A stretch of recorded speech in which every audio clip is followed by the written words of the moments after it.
अस्सलामु अलैकुम। मोहम्मद अज़हर सिद्दीक अपने प्रोग्राम मैस व्यूज़ के साथ हाज़िर खिदमत है। अब मेरा मूड कोई सख्त बातें करने का नहीं है।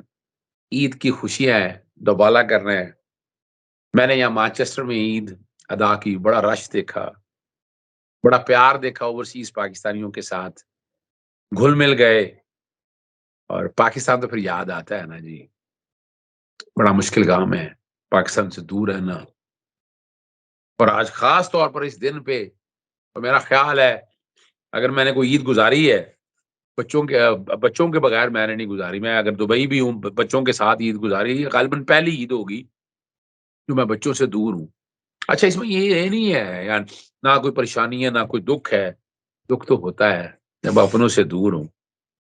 मेरे साथ सभी काज़मी मौजूद हैं, फ़ेमस एंकर है, सीधी बातें करने वाला है और कभी-कभी सुनते हैं कि यार बहुत सख्त बातें कर जाता है, लेकिन दिल का बहुत अच्छा और स्ट्रेट फॉरवर्ड। मुनाफ़िक लोग पसंद नहीं है मुझे ज़िंदगी में। मेरी दोस्ती ज़्यादा यारी उन्हीं लोगों से है जो अंदर और बाहर से एक हों, जो ठोक बजा के बात करें। मैंने तो यहाँ ईद गुज़ार ली, बेटी के यहाँ था, छोटी-सी बैकग्राउंड पे वो तस्वीरें चल रही होंगी ईद के कॉन्टेक्स्ट में मेरी। सभी से पूछते हैं, बड़ा वक़्त गुज़ार दिया इसने भी बाहर और बड़ी मेहनत की है इसने। बड़ा मुख्तसर सा पूछते हैं, तुम्हारी ज़िंदगी और ईद का त्योहार कैसे मनाते हो? फिर सख्त बातें करनी है। बड़ी मेहरबानी अज़हर भाई, आप माशाल्लाह इतने बड़े प्रोफ़ेशनल हैं, आपने वक़्त दिया। अ, ईद सर जो परदेस में ईद है आपको पता है वो परदेसियों की ईदें ऐसी होती हैं, 22 साल हो गए हैं इस तरह की ईदें मनाते हुए। और मुल्क से दूर आपको पता है जिस तरह आप खुशी से बाहर नहीं बैठे हुए, इस तरह हम भी खुशी से बाहर नहीं बैठे हुए। ये मजबूरियाँ हैं जो ले आ जाती हैं, जिस तरह कोई डिंकी लगा के यूनान चला गया तो किसी ने टिकट खरीद कर ऑस्ट्रेलिया आ गए हम लोग पढ़ने। तो बस ये सफ़र 22 साल का ऐसा है तालीम। कोई पैसे लगा के सबमरीन में बैठकर नीचे चला गया। हाँ जी, बिल्कुल, बिल्कुल दुरुस्त कहा आपने। तो वाक़ई वो दर्जे हैं, वाक़ई हम उसमें आते हैं मिडल क्लास लोग जिनकी मजबूरियाँ हैं, आपको पता है। बहरहाल ये सर सफ़र तो अल्हम्दुलिल्लाह गुज़र गया, तालीम-शालीम भी गुज़र गई। ईद यहाँ पे इस तरह गुज़रती है कि नमाज़ सुबह पढ़ें, जिस तरह आपने मैनचेस्टर में अदा की, तो बहुत सारे लोग यहाँ पे मिलते हैं। उसके बाद कुर्बानी में हिस्सा डाल के कुछ लोगों के साथ कुर्बानी की, वो थोड़े से पैकेट से गोश्त के मिले, वो इधर-उधर आपको पता है जो दोस्तों को आते रास्ते में बाँटे, ज़्यादा अपने फ्रीज़र में ही डाल लिए क्योंकि यहाँ तो वो गरीब-गुरबा है नहीं जिन्हें आपको गोश्त दें, जहाँ तो किसी को दें गोश्त तो वो अगर उससे क्रॉस कंटामिनेशन हो जाए, खराबी हो जाए तो फिर ज़्यादा मसला उल्टा बन जाता है। गले पड़ जाना है। हाँ जी, गले पड़ जाता है, तो इसलिए वो गोश्त किसी को दे नहीं सकते ज़्यादातर सिवाय अपने जो करीबी हैं, मस्जिद वगैरह में दे दिया बस। और उसके बाद फिर बच्चों के साथ वो छोटी-मोटी ईद असल में इस दफ़ा अज़हर भाई ईद ऐसी गुज़री है ना मैं आपको बताऊँ, अल्लाह जानता है कि बड़ी तन्हाई में बड़ी मैं ऐसे डिप लोगों को मायूस नहीं करना चाहता आपने देखा होगा लेकिन अंदर से जो खुशियाँ होती है ना वो नज़र नहीं आ रही। क्योंकि जब देखते हैं ना आप 10,000 लोग जेलों में और ये कतई नज़र कोई तहरीक-ए-इंसाफ है, ये नून लीग है, कोई भी है। मैं इंसानियत की बात कर रहा हूँ इन जनरल। माइनॉरिटीज़ के भी वो लाल माही मली का घर जिस तरह टूट रहा है, जिस तरह लोगों के बिज़नेसेस तबाह बर्बाद हो रहे हैं, जिस तरह इस वक़्त एक पूरी एक डिप्रेशन की फ़ज़ा बनी हुई है। देखिए 70% पाकिस्तानी इस वक़्त परेशान हैं, इकॉनमी तबाह बर्बाद हो और हम लोग कैसे खुशियाँ मनाएँ? मैं तो यकीन करें ऐसा लगता है एक जिस्म का वजूद का हिस्सा वो जो है, वो इस तरह जिस तरह वो पड़ा हुआ है वेंटिलेटर के ऊपर और आपसे बंदा कहे कि यार उठो, उठ के यहाँ से जश्न मनाओ, तो वो दिल ही नहीं मानता यकीन करें खुशियों का। अच्छा, आपने अभी बड़ी ज़बरदस्त बात की है। यानी मैंने भी अपनी लाइफ़ में इस वकालत के ज़िंदगी के 31 साल गुज़र गए हैं, पता भी नहीं चला। मैंने जी, भी यानी कम दुःख और अफ़सोस है, मुशर्रफ का दौर भी देखा है। लेकिन ये जो 14 सियासी जमातों ने जो इस मुल्क की तबाही यानी तारीख में घिनौना तरीन स्याह बदकिरदार जो है ना इनका रोल लिखा जाएगा कि इनकी छतरी के नीचे ये सारा कुछ हुआ। निगरान हुकूमत जो आई और जो ये सेटअप सारा चल रहा है। देखें, जो सानिया में कसूरवार है, उनके साथ लेकिन आपने उनके रिश्तेदारों को, बेटी, बहू किसी को कोई नहीं पता है।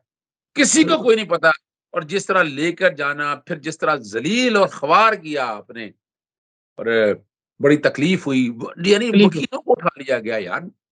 आपको याद होगा सबसे पहला हमें समझ लो उस वक़्त जाना चाहिए था जब मेरे घर पहली दफ़ा पेट्रोल बमों से हमला हुआ और बिल्कुल, फायरिंग की गई। वीडियो भी आई थी अज़हर भाई। हाँ, तो वो मैंने शीशा जो है ना कल बदलवाया है अपना, वो ईद से कबल पहली मैंने अब बदलवाया है वहाँ, वरना मेरा वो शीशा वैसे ही रखा हुआ था सबूत के तौर पर और दुःख और अफ़सोस का मुकाम है, चारों शक्लें नज़र आ रही हैं, पकड़ लिया उसको वो खोसा का तो पता नहीं कहाँ से वो लंबा शंबा पकड़ लिया आपने, वो तो आपको पता ही है, पुलिस का रवायती चक्कर, वो हाँ, छितर मारते हैं, आजा बलमा तेरा इंतजार है। अच्छा, इसी में अब चलते हैं जरा, मैंने दो बातें आपसे करनी है। ह्यूमन राइट्स वायलेशन की ग्रॉस वायलेशन जितनी हो चुकी, जितनी इस हुकूमतों ने कर दी, आइन और कानून नाम के आइन पाकिस्तान 77 है लेकिन वजूद नहीं है। आप यहाँ इलेक्शन का आप मुझसे पूछते रहे, मैं कहता रहा, मैं यकीन दहानियां कराता रहा, लोगों को कहता रहा, मैं कह नहीं हो जाएंगे, हो ही नहीं सकता।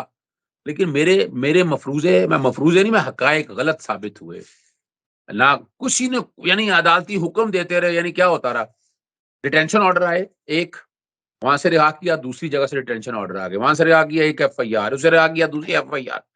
और अगर वो प्रेस कॉन्फ्रेंस कर दी तो आप आपको पता है, तेज तरीन इंसाफ में जो पाकिस्तान का नाम गिनीज बुक ऑफ रिकॉर्ड में, ऐसा कोई इंसाफ आपके यहाँ है? नहीं सर, ऐसा कोई इंसाफ दुनिया की ये तारीख में देख रहा था, तकरीबन 100 हमारा रैंकिंग में भी बड़ी इंप्रूवमेंट हुई है। प्रेस कॉन्फ्रेंस का जो मामला है, अब तो ये एक मजाक बन चुका है। इसमें तो लोगों ने इतना मजाक बना दिया है कि इस प्रेस कॉन्फ्रेंस का नाम सुनते ही फौरन जेहन में आता है एकदम के कौन करवा रहा है, ये कौन से नामालूम है जो अब सबको मालूम है। तो ये प्रेस कॉन्फ्रेंस वाला तो ड्रामा सर तकरीबन अब ये एक्सपोज हो चुका है, सबको पता चल चुका है कि ये फॉल्स फ्लैग ऑपरेशन। देखें, इसमें तो जिस तरह मैंने, वैसे उन्होंने 17 के करीब, आपको याद होंगे अभी जो उन्होंने नाम लिए, 102 लोग मिलिट्री ट्रायल हो रहा है, तो उसमें 17 लोग जिनके नाम इन्होंने कल लिए, उनको क्यों नहीं सामने लाया गया? तो ये प्रेस कॉन्फ्रेंस वाला ड्रामा बिल्कुल सबके सामने आ चुका है। ऐसा दुनिया में कहीं भी नहीं होता, दुनिया में कहीं भी ऐसा सर वारदात नहीं जो यहाँ हो रही है। जो एक बात जो आपसे जरा बड़ा जरूरी करनी है, यहाँ ओवरसीज पाकिस्तानी जो यहाँ बैठे हैं, आप क्या समझते हैं कि पाकिस्तान आगे जा रहा है? पाकिस्तान की इकोनॉमी तो देखिए आपने सत्यानाश हो गई। आपने तहरीके अदम इस्तेहकाम पाकिस्तान बना के कहा, हमें हमें हमें वो लारे दे रहे हैं कि अभी हम इकोनॉमी ठीक कर रहे हैं, अभी हम लॉ एंड ऑर्डर ठीक कर रहे हैं। 70 सालों में तो ये सियासतदान कर नहीं सके हैं। अब क्या समझते हैं? या एक और बात भी है, आपको पता है फैसले लंदन में होते हैं या दुबई में होते हैं। मैंने तो तजवीज़ किया है, बल्कि हो सकता है आपको पिटीशन भी फाइल कर दी जाए कि एक क्रूज़ जहाज़ बना लिया जाए। वो कभी आप लंदन ले जाया करें, उसमें सारा सेक्रेटेरिएट बिठा देना। पाकिस्तान में ज़रूर बिठाना है, सेक्रेटरी सारे वहीं बिठाएँ, वो बैठ के वहीं फैसला करे, और वो दुबई चला जाया करे, वो जहाँ कहीं पूरी दुनिया में फिरता रहे और वहीं बैठकर ये फैसला करे। तो ये आपको ये मॉडल पसंद है या कोई तजवीज़ देंगे आप इसमें भी? देखिए सर, अंग्रेज तो चला गया है, ये काले अंग्रेज हैं, देसी अंग्रेज इन्होंने बनाए हुए जो छोड़े हुए हैं। ये आज तक उस गुलामी, ये जो इमरान खान बात करता है ना अक्सर, मुझे इसीलिए पसंद है, गुलामी का बुत तोड़ दें, खौफ का बुत तोड़ दें, ये वही गुलामी की झलक है। 2 खानदान और 24 करोड़ जिंदा लाशें, ये उनकी तकदीर का फैसला करने वाले, और जरा देखें करने वाले है कौन? मरियम नवाज। अंदाजा करें कि ये खातून वजीर आजम, बिलावल जरदारी, जो इस वक्त तारीख में हम जिन्स परस्तों की, आपको पता है पूरी दुनिया में, आप कहते हैं मगरबी दुनिया में एलजीबीटीआई के सिंबल से इसे वेस्ट में पसंद किया जाता है। कि अभी जो पाकिस्तान में निसाब पढ़ाया जा रहा है, जिसने आपने देखा होगा, वो जो किताबों के लिए $5 लाख अभी जो बाइडेन ने ग्रांट किए, कर्जा नहीं दे रहे लेकिन किताबों के लिए कि उसमें एलजीबीटीआई पढ़ाया जाए, लोगों को ट्रांसजेंडर तालीम दी जाए। मैं उन लोगों के खिलाफ बात नहीं कर रहा जो मजलूम माशरे में हमारे, आपको पता है ख्वाजा सिरा है जो, ये लोगों की बात नहीं कर रहा, लेकिन इन जनरल सर देखें, इन लोगों को आप जरा 2 मिनट के लिए सोचें, मरियम नवाज पाकिस्तान की वज़ीर आज़म, ओह! ओह! ओह! क्या सोच पे नफरत होती है। ओह! तो ये आप मॉडल आप अंदाजा लगाएँ, जैसे आपने नाम दिया ना, थोड़ी देर के लिए वीडियो खुद ही रुक गई। अरे कमाल की बात है आपने उसने खुद ही इज़हार हकीकत कर में सर, दिया। ये हम लोगों की तौहीन है। आप जैसे प्रोफेशनल, हम जैसे पढ़े लिखे, पाकिस्तान में पूरी तारीख है। देखिए मेरे पास 3 मास्टर डिग्री है सर, पीएचडी हाफ इकोनॉमिक्स में की हुई है। उसके अलावा अनगिनत, इन लोगों ने जिंदगी में कभी $1 हाथ से नहीं कमाया। हम लोगों ने तो टॉयलेट धोने से लेकर दुनिया का हर काम किया अपने हाथ से, सेल्फ मेड। इन लोगों ने कभी जिंदगी में $1 का काम नहीं किया। इन्हें उठा के पैराशूट की तरह मुल्क की पूरे 24 करोड़ लोगों की तकदीर इनके हवाले रख कर दे, मतलब मैं तो ये सोच के भयानक, ये मुझे शर्म आती है सोच पे। तो ये अगर इकोनॉमी तबाह, अखलाकियात तबाह, कानून तबाह, आइन तबाह, आप सियासत तबाह, सहाफत तबाह, कोई एक शोबा, इदारा या महकमा आप उठा के देख लें जो इन्होंने छोड़ा हो, सारे का सारा तबाह। एयरपोर्ट से लेकर मोटरवे गिरवी, आपके वाशिंगटन जो सफारत खाने गिरवी, रोज होटल गिरवी, आपके इस वक्त कोई चीज इकोनॉमी की, अभी इन्होंने लीज पे दे दी बंदरगाह, और उससे चीन का सी पैक अलग तबाह किया। इकोनॉमी तबाह, खारजा पॉलिसी तबाह, फॉरेन पॉलिसी तबाह, तिजारत तबाह, कोई चीज नहीं छोड़ी। अब सिर्फ इनकी चंद जिंदा लाशों पे हुक्मरानी है, बस नाम इन्होंने ना तो तजवीज़ करने। मैंने आपने बड़ी अच्छी बात छोड़ दी, मैंने अब चाहता हूँ मैं इस बात को मैं आगे लेके चलूँ। आपको पता है, मैंने चूँकि सभी मैंने ज़ुल्फ़िकार अली भुट्टो का ट्रायल मैंने पढ़ा। पाकिस्तान में कोई वकील नहीं है जिसने ट्रायल देखा हो और ट्रायल में मैंने ज़ुल्फ़िकार अली भुट्टो का 342 का स्टेटमेंट पढ़ा और जो आज मुल्क में हालात है ना, वो वही हैं। याद रखिएगा मैं बता दूँ, उस वक़्त मार्शल लॉ था, अब मार्शल लॉ नहीं है। ज़ुल्फ़िकार अली भुट्टो ने जो लिखा ना उसने, we will eat grass and will not compromise atomic arsenal के ऊपर। आज वो इसहाक डार जैसे लोग कहते हैं, क्या हर्ज है ये दे दें। आप अंदाज़ा लगाएँ ना, तो वो चीज़ जो हाँ। जो कड़ी चली आ रही है, वो अब तक नज़र आ रही है। जो साइफ़र का केस जो इमरान खान केस बना रहा है, मैं तो उसको सच मानता हूँ। From the soul of my heart मुझे नज़र आ रहा है, ये जो कुछ भी हो रहा है, जो जो बारूदी सुरंगें बिछाई गई हैं। आप देखें ना, इमरान खान क्या चाह रहा था? कसूर उसका ये है कि मुस्लिम वर्ल्ड को करीब लाना चाहता। कसूर उसका ये है कि वो अमेरिकन ब्लॉक से निकलना चाहता था। कुछ और हमने देख लिया कि जनरल बाजवा साहब के हवाले से जो बातें आई वो सारी सामने आ गई। सीपैक कहाँ चला गया? चाइना को कहाँ हमने रख दिया? अगर ये ब्लॉक बन जाता चाइना का, आज अंदाज़ा लगाएँ भई इमरान खान के दौर में अमेरिका यहाँ से निकला है ना, अफ़गानिस्तान से। हुँ। जो मर्ज़ी आप कहते रहें, होगा आपका, मैं ये नहीं कह रहा आप लोगों ने किया होगा, लेकिन दौर इमरान खान का है कि इमरान खान ने इस पॉलिसी में सख्त रवैया, बाकी तो वो बाखुदा मुलाज़मत इख्तियार करते थे, बैरूनी एजेंटों के तौर पर किरदार अदा करते थे। फिर वहाँ से जाने से फ़ायदा ये हुआ कि इंडिया भी चला गया। आप अंदाज़ा लगाएँ कि कितना बड़ा। और अगर ये ब्लॉक बन जाता चाइना का, रशिया का, ईरान के साथ, टर्की के साथ, तो इससे दुनिया का डिफरेंट वर्ल्ड ये सारा कुछ आपके हाथ आ जाता। तो आप समझते हैं यही कसूर तो नहीं है? ये भी अच्छा साइफ़र का सर आपने बात की ना, साइफ़र का मामला बड़ा आसान है, बड़ा सादा-सा है।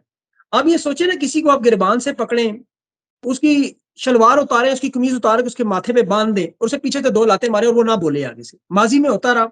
हम आपको पत्थर के दौर में पहुँचा देंगे, रिचर्ड आर्मटेज ने कहा। उसके बाद हेनरी किसिंजर ने आपको अगर और माज़ी में चले जाएँ, ज़ुल्फ़िकार अली भुट्टो को कहा हम आप निशाना इबरत बनाएँगे।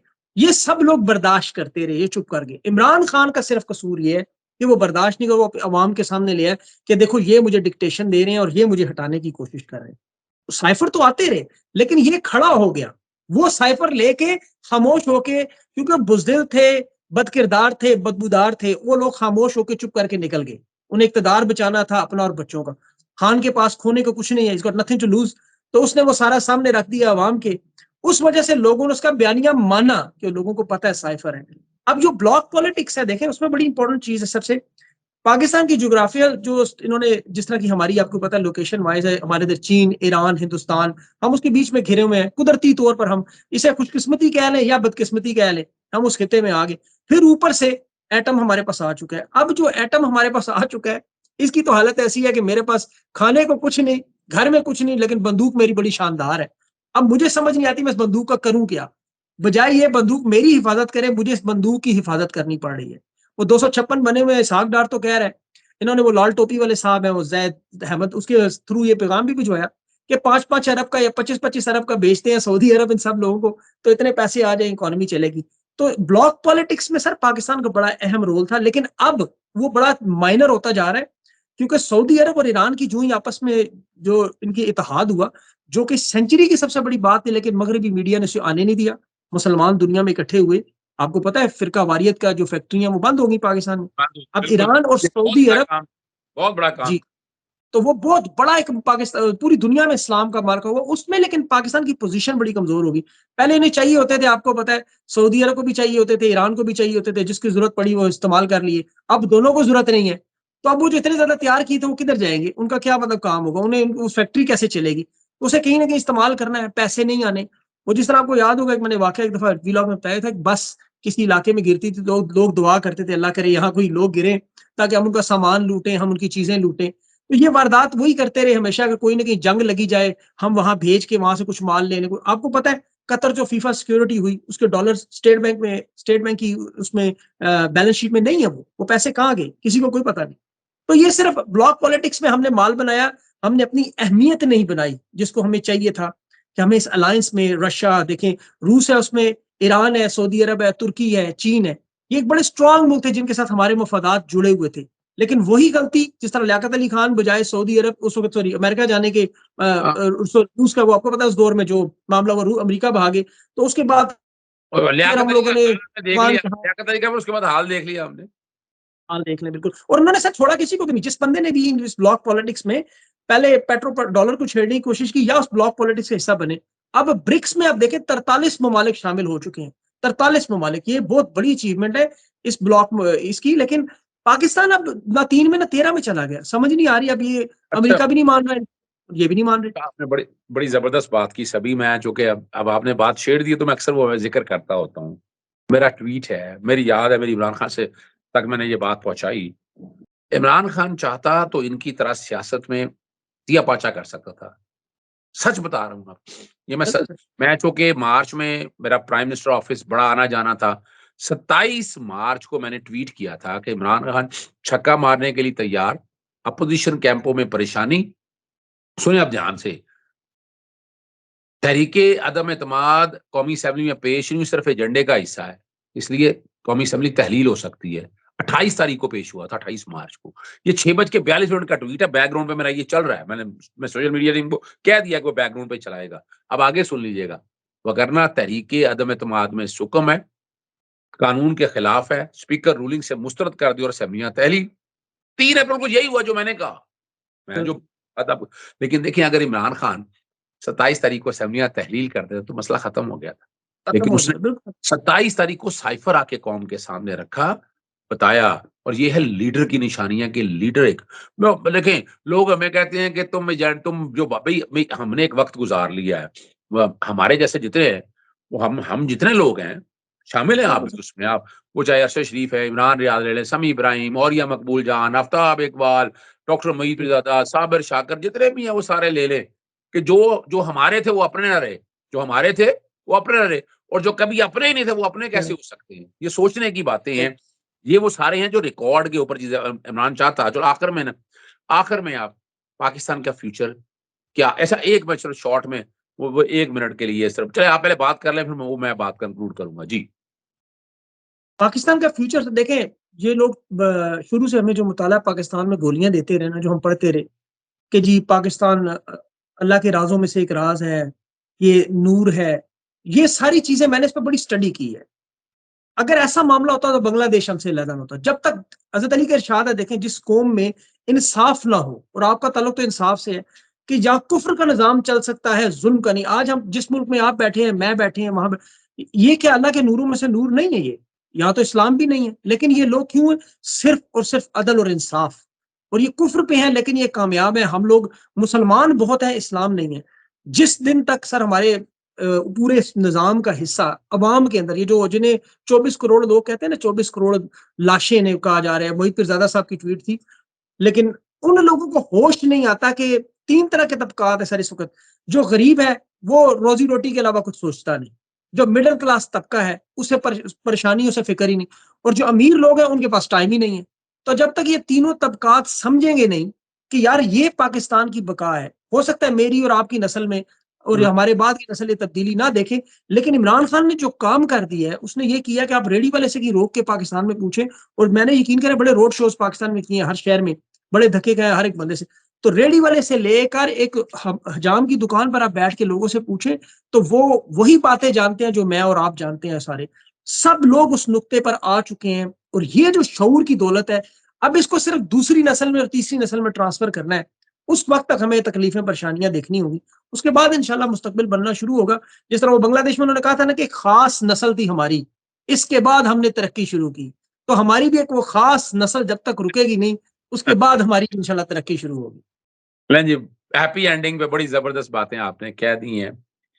मैं सिर्फ एक बात को करना जरूरी है। बहुत से लोगों ने मुझसे पूछा कि आप इमरान रियाज खान के बारे में बड़ा सख्त रवैया रखते हैं। मैं ज्यादा लंबी बातें नहीं करना चाहता। देखिए, मैं झूठी तसल्लियों पर नहीं रहने वाला आदमी। कि मैं झूठी तसल्लियां देता रहूं आपको, मैं आपको कहूं जनाब सब ठीक है, बातें हो रही हैं, बातचीत हो रही है, कोई बातचीत का मुझे I have least concern about it. मुझे इससे कोई नहीं, मैं तो कानूनी बात करनी है। मुझे chief justice supreme court of Pakistan के हुक्म के बाद मुझे उम्मीद है, ट्वीट बैकग्राउंड पे मैं चला रहा हूँ कि मुझे उसी से उम्मीद है।